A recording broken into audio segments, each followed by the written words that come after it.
Il existe de stupéfiantes analogies de comportement entre la plante et l'homme. C'est ce que nous avons découvert dans chaque épisode de cette série. Mais si une plante peut être considérée comme l'égale de l'homme dans le règne végétal, c'est l'orchidée. Nous sommes dans la forêt tropicale de Thaïlande.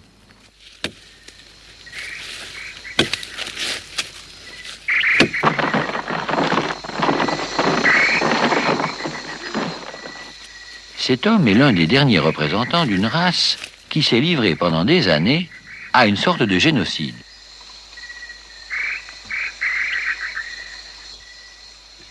Les chasseurs d'orchidées. Pendant des années, les hommes ont massacré les orchidées dans la forêt vierge comme ils massacraient les Indiens. Mais pour capturer, pourrait-on dire, une orchidée sauvage, il faut ou grimper à un arbre ou, comme ici, l'abattre. Pourquoi ? Parce que dans la forêt tropicale, si une fleur veut du soleil, il faut qu'elle aille le chercher. Parce que le soleil ne traverse pas la frondaison. Les orchidées, comme beaucoup d'autres plantes à fleurs, doivent donc se débrouiller pour grimper le long des troncs. Pour ça, elles forment des lianes très épaisses, très longues, avec leurs tiges qui s'enrubanent et finissent par porter leurs fleurs très haut vers le soleil. On dit d'ailleurs que les orchidées sont filles de l'air. Mais quel travail d'être obligé de faire une énorme tige pour arriver à 20 ou 30 mètres de hauteur. Ce n'est pas rentable. C'est pourquoi des orchidées astucieuses, tant qu'à faire, vont carrément s'installer sur les fourches des arbres et s'y enracinent, ce qui pour une plante est tout à fait extraordinaire. Dire qu'elles s'enracinent, ce n'est pas tout à fait le mot. Elles ont des racines, mais qui ne vont même plus jusqu'au sol. Or, une racine, ça sert à quoi ? À puiser l'eau dans le sol. Si elle n'arrive pas jusqu'au sol, à quoi sert-elle ? Le système inventé par l'orchidée est génial. L'eau de pluie ruisselle forcément le long de la racine et s'égoutte à l'extrémité. Mais en même temps, elle pénètre dedans, grâce à un tissu spécial qu'on appelle le voile et qui est une sorte d'éponge. Grâce à ce tissu qui fait comme un manteau hydrophile autour d'elle, l'orchidée puise directement l'eau dans l'air. Mais ce n'est pas tout. En période un peu plus sèche, que se passe-t-il ? Eh bien, ce tissu, peu à peu, se déshydrate. Les cellules s'aplatissent et forment une paroi protectrice qui retient l'eau. Selon les besoins, c'est donc tour à tour une éponge et une paroi de citerne. Comme astuce technologique, on ne fait pas mieux.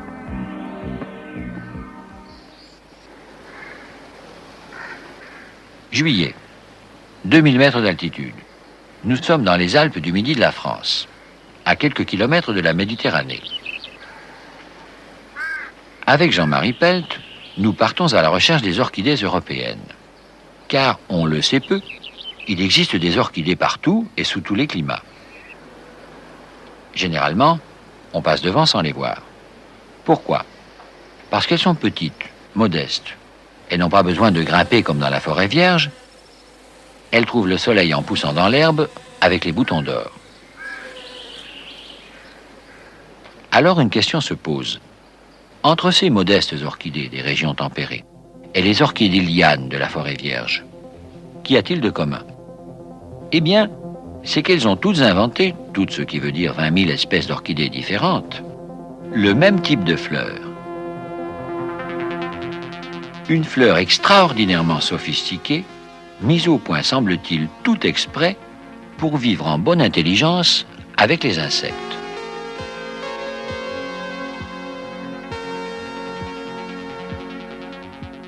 Le principe du mariage des plantes et des insectes, on le connaît bien. Les insectes se nourrissent à partir des nectars que fabriquent les plantes. En allant chercher le nectar des fleurs, forcément, ils les piétinent. Du coup, ils s'imprègnent du pollen, qui est comme le spermatozoïde de la plante, c'est-à-dire son élément mâle. Et ils le transportent, malgré eux, sur le pistil d'autres fleurs, ce qui assure la fécondation.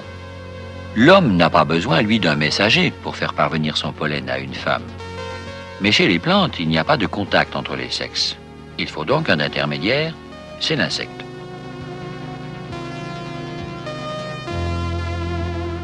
Or, c'est déjà là où l'orchidée est supérieure à toutes les autres plantes. Dans l'extraordinaire déploiement de moyens mis en œuvre pour attirer le messager. D'abord, les orchidées se fardent, et d'une manière si voyante que l'insecte se précipite dans le panneau publicitaire. Mais ce n'est pas tout. Une fois qu'il arrive à proximité de la plante, il faut qu'il atterrisse. Or, on s'imagine que les insectes se posent sur les plantes comme ça, bêtement. Pas du tout. Les insectes ont besoin d'être guidés dans leur atterrissage. Et c'est là qu'intervient l'une des pièces les plus sophistiquées de l'orchidée, le labelle. C'est un pétale, mais un pétale extraordinaire, somptueux, tarabiscoté, balisé par des touffes de poils, par des stries ou des ponctuations colorées.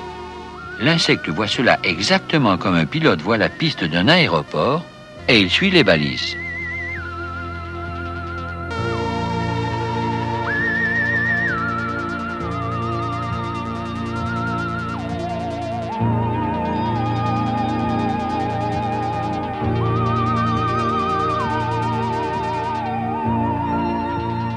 Plus fort encore. La tour de contrôle de l'orchidée permet l'atterrissage sans visibilité. Les insectes ne voient pas toujours clair et se guident aussi par les odeurs. Les orchidées l'ont très bien compris. C'est pourquoi elles fabriquent aussi des balises odorantes. L'insecte y est guidé jusqu'au nectar, comme dans un couloir aérien.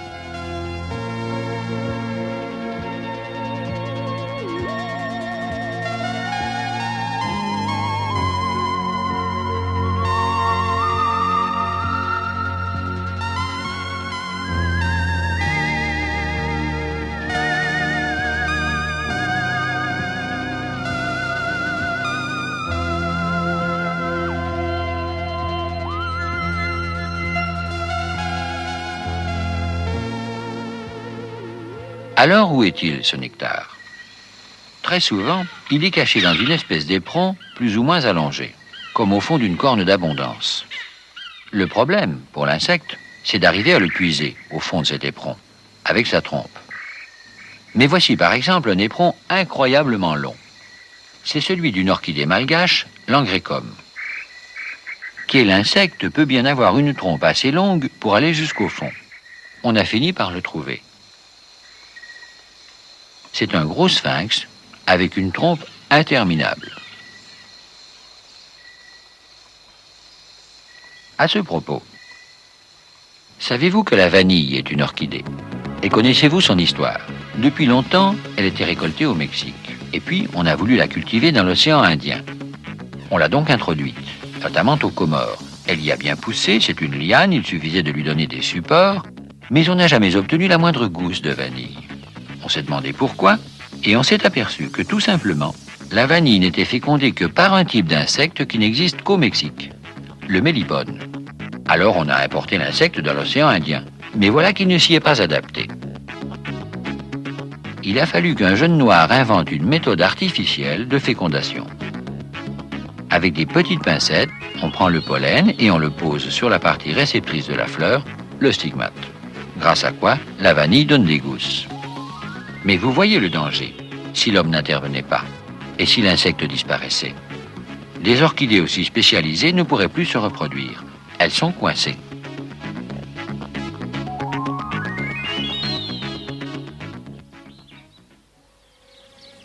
Mais voici encore plus extraordinaire.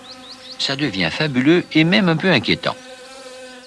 Il s'agit de cette fameuse pièce de l'orchidée, stratégiquement si importante, qu'on appelle le labelle. Ce pétale sophistiqué, chargé d'attirer l'insecte et de guider son atterrissage. Certaines orchidées, allant jusqu'au bout de l'idée, le transforment carrément en insecte. Et on voit leur pétale, véritablement, prendre l'allure d'un moucheron, d'une araignée, d'un frelon, d'une guêpe, mais d'une manière stupéfiante. Alors mettez-vous à la place de l'insecte. Comment ne pas être attiré par une fleur fardée, odorante, balisée, et qui, par-dessus le marché, porte déjà sur elle une femelle de son espèce. Complètement mystifié, il se précipite sur ce faux semblant et fait l'amour avec lui, au point d'y laisser le plus consciencieusement du monde ses spermatozoïdes. Il faut dire que tout y est.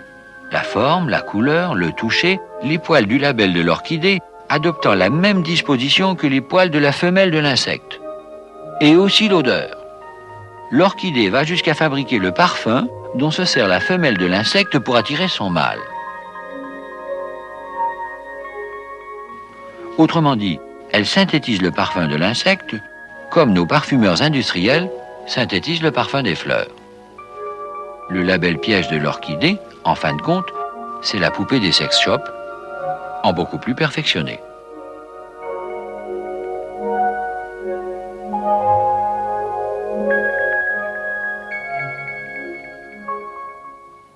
Il arrive tout de même que le piège soit moins sophistiqué.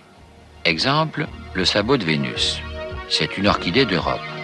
Son label a la forme d'un sabot et l'insecte tombe dedans. Mais il ne peut plus sortir que par un trou placé à un endroit précis. Il est obligé de ramasser le pollen. Parce qu'en définitive, c'est ça le problème. Ce qu'il faut, c'est qu'à un moment donné, l'insecte passe quelque part dans la fleur où le pollen se trouve. Et qu'ensuite il le charge sur sa tête, sur son dos, sur sa trompe, où il veut, pourvu qu'il l'emporte. À partir de là, d'ailleurs, l'orchidée a encore mis au point un certain nombre de technologies que l'on pourrait dire aérospatiales. D'abord, pas question que le pollen soit éparpillé par le vent. Elle en fait donc une masse unique, agglutinée. Ensuite, pas question que l'insecte perde le paquet en route. Un ciment spécial, fabriqué par une glande, le lui colle sur la tête. Enfin, un dispositif incline la masse de pollen en vol pour qu'au bout du voyage, elle tombe pile sur le stigmate visqueux d'une autre orchidée qui n'attendait que ça. Sur ces images arrêtées, on distingue le pollen sur la tête de l'insecte.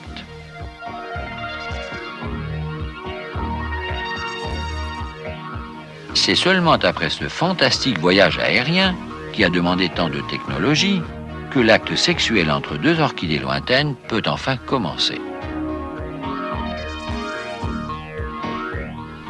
Maintenant, que se passe-t-il quand la fête est finie? Eh bien, on remballe. La fécondation a eu lieu, c'est terminé, on enlève les affiches. L'appareil publicitaire ne sert plus à rien. Le label, ce fabuleux label qui a demandé tant de mal pour être mis au point, tout ça flétrit et tombe. La fleur ne se farde plus, ne sauve plus les apparences. Le bébé conçu, la vampe, disparaît. Du moment que la plante a le bébé, plus besoin de tromper personne. Donc, jusqu'à nouvel ordre, plus de fleurs.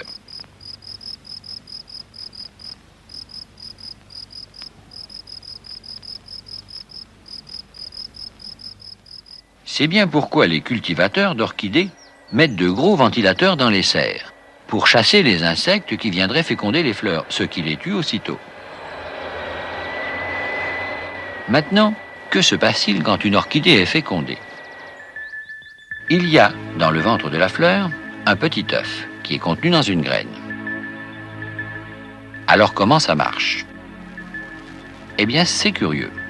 Pour ces orchidées si astucieuses, tant qu'il s'agit de séduire, à partir du moment où c'est fait, ça marche étrangement mal. Car l'orchidée, au lieu d'être raisonnable, de faire comme toute plante normalement constituée quelques graines, en fait des quantités effarantes. Plusieurs milliers de graines par fleur. Évidemment, elles sont microscopiques. Par comparaison, voici des graines d'orchidée sur un haricot. Or, une graine si petite est d'une graine en danger. Pourquoi? Normalement, qu'y a-t-il dans une graine? D'abord, il y a un bébé, c'est l'embryon. C'est un bébé qui dort parce qu'il attend des conditions favorables pour germer. En quelque sorte, il hiberne. Et puis, autour du bébé, dans une graine, normalement, il y a le garde-manger ou le biberon, c'est-à-dire des réserves d'aliments, dont il aura besoin quand il se réveillera.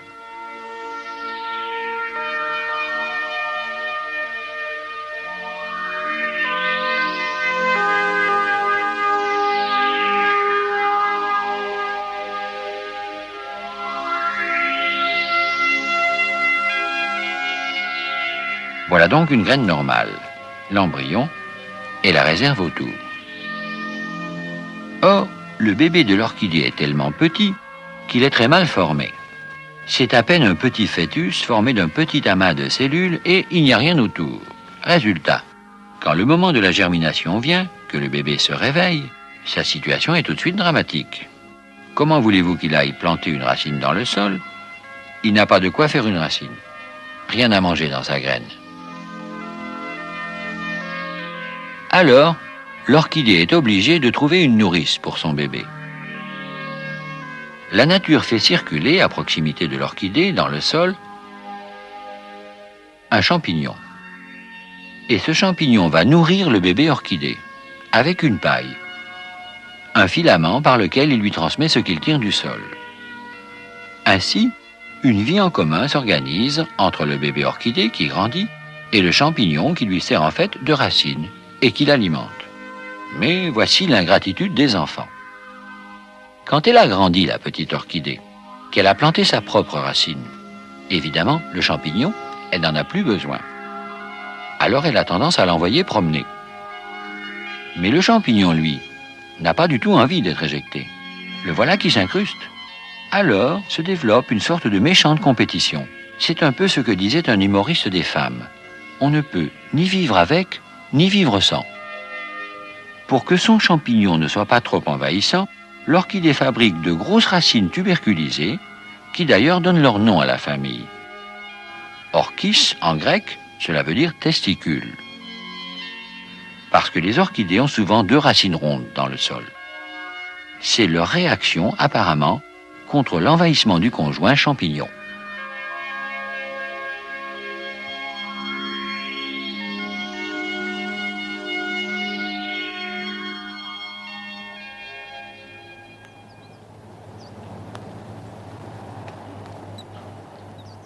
Malgré tout ça, les orchidées sont rares, parce que ces fameux champignons nourrices, il n'y en a pas partout. C'est pourquoi, sur les millions de graines d'orchidées, il n'y en a que quelques-unes qui germent. Il est très rare de voir un champ d'orchidées comme on voit un champ de coquelicots. Et pourtant, un guide de montagne nous en avait signalé un. À plus de 2000 mètres d'altitude, dans ce massif de Haute-Provence, près de la Méditerranée, où la France a créé un parc national. Nous l'avons trouvé, après 3 heures de marche.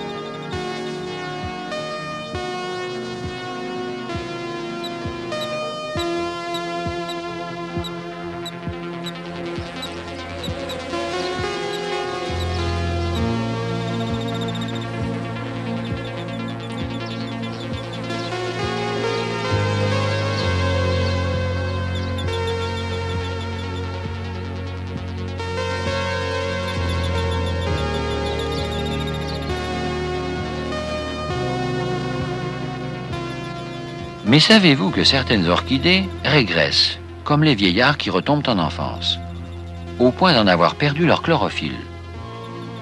Et pour une plante, perdre sa chlorophylle, c'est effarant. Comme si un homme perdait son sang. Du coup, elles ne sont plus vertes, ne font plus de feuilles, elles ne savent plus se nourrir comme les plantes à partir de l'eau du sol et du gaz carbonique de l'air.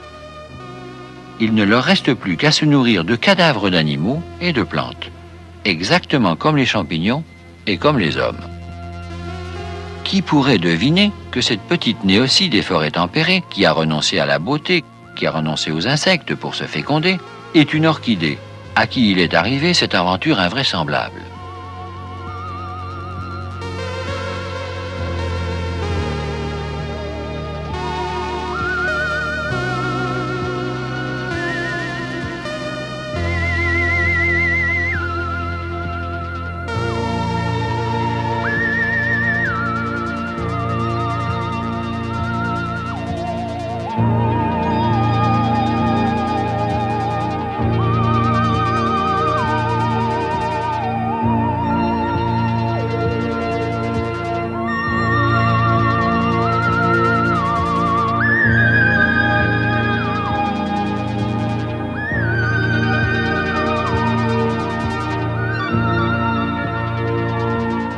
ces exemples montrent bien que l'homme peut reconnaître en l'orchidée ses propres comportements. Comme l'homme, l'orchidée, tout en contrôlant ses naissances, s'est répandue sur toute la Terre, même sous les climats froids. Comme l'homme, l'orchidée est sociale. Elle vit en relation avec les autres. Comme lui, elle sait faire travailler les autres. L'arbre qui la porte, l'insecte qui la féconde, le champignon qui la nourrit.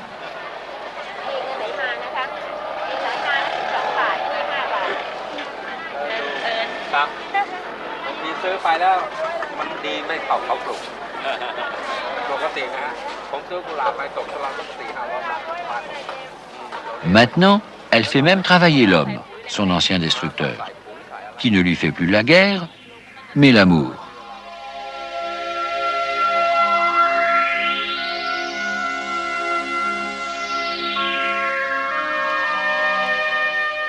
Il a inventé pour elle un milieu sucré et artificiel où elle peut germer. Et même un système pour nourrir son bébé sans le fameux champignon.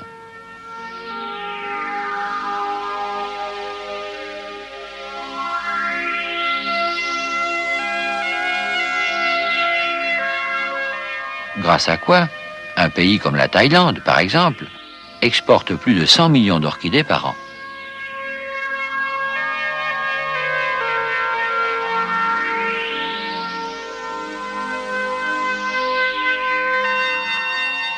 Pour Miss Orchidée, après des millions d'années, voici l'aube de la rencontre avec l'homme.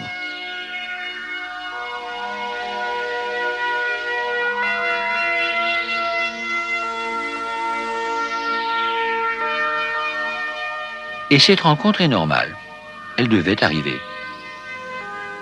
Parce que l'homme et l'orchidée sont les deux inventions les plus récentes de la nature.